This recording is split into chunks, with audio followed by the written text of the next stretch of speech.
এ যেন গড়ের শত্রু বিভীষণ।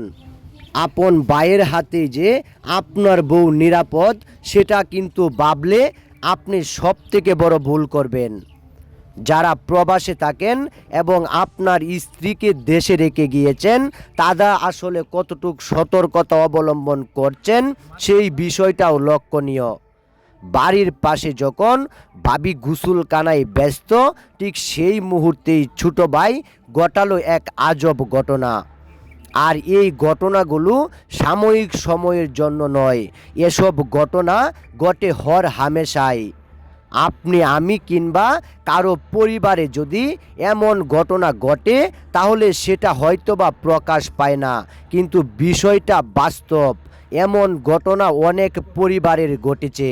কারণ আপনি যখন একজন প্রবাসী কিংবা আপনার বউকে রেখে অন্য কোনো জায়গায় চাকরি করতে ব্যস্ত কিংবা কর্মসংস্থানের জন্য অন্য কোনো জায়গায় আপনার বউকে দূরে রেখে গিয়েছেন, সেখানে আপনার বউ কিংবা আপনার স্ত্রী কতটুকু নিরাপদ সেই বিষয়টা একটু লক্ষ্য রাখবেন।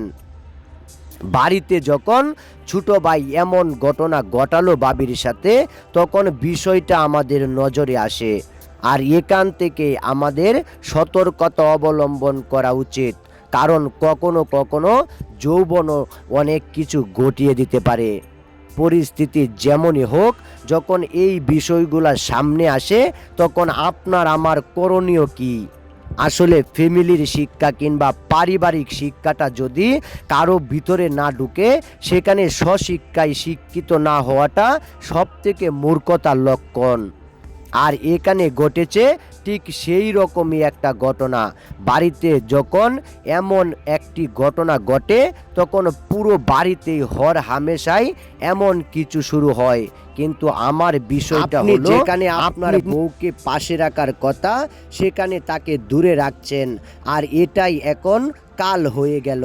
কারণ আপনি যখন আপনার বউকে দূরে রেখে কোনো কর্মসংস্থান কিংবা দেশের বাহিরে প্রবাসী হবেন, তখন আপনার বউ সেখানে কতটুকু নিরাপদ সেই বিষয়টা আপনার লক্ষ্য রাখা জরুরি। এসব অসতর্কতার কারণেই ফ্যামিলিতে অনেক কিছু ঘটে। আর সেখানে একজনের সাথে ভাইয়ের সাথে কিংবা ভাই অন্যজনের সাথে অন্যজনের সম্পর্কও নষ্ট হতে পারে। আসলে এখানে আপনার ভাই কিংবা আপনার কোনো দোষ নেই, কারণ শয়তান যখন আসে তখন এভাবেই আসে। আর সেখানে যখন শয়তান বর করে, তখন এসব বিষয়গুলো অন্যজনের মাথায় ঢুকে যায়। আসলে এই ঘটনাগুলো আমাদেরকে সাক্ষী দেয় এখানে কারো হাত নেই, কিন্তু শয়তান যখন এভাবে একজন আরেকজনের পিছনে লেগে যায়, তখন এসব ঘটনা ঘটাতে তার সময় লাগে মাত্র কয়েক সেকেন্ড। আসলে আপনার আমার পরিবার থাকবেই, আর সেই পরিবারে অনেকেই বসবাস করবে, কিন্তু কারোর সাথে যখন কারো সম্পর্ক ছিন্ন হবে, তখন সেটার পিছনে সবথেকে বড় কারণ থাকে এগুলো।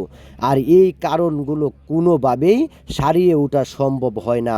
আর এই অসারানো ঘটনাগুলো আপনার আমার জন্য কাল হয়ে যেতে পারে। আপনার আমার ভাই কিংবা পরিবারের সাথেও সম্পর্ক ছিন্ন হতে পারে। আর এসব ঘটনা বাংলাদেশের প্রতিটা পরিবার কিংবা অন্যান্য জায়গায় ঘটে যায়। হয়তোবা কোনো ঘটনাগুলো প্রকাশ পায় না, তবে এ থেকে আমাদের উত্তরণের পথ হচ্ছে আপনাকে আমাকে অবশ্যই সতর্কতা অবলম্বন করতে হবে। তাহলেই হয়তোবা এসব থেকে আমরা বাঁচতে পারবো। অন্যথায় আপনার সাথে কয়েকটা সম্পর্ক ছিন্ন হয়ে যেতে পারে। পরিস্থিতিটা যেমনই হোক, আপনার আমার সতর্কতাই হতে পারবে মূল লক্ষ্য।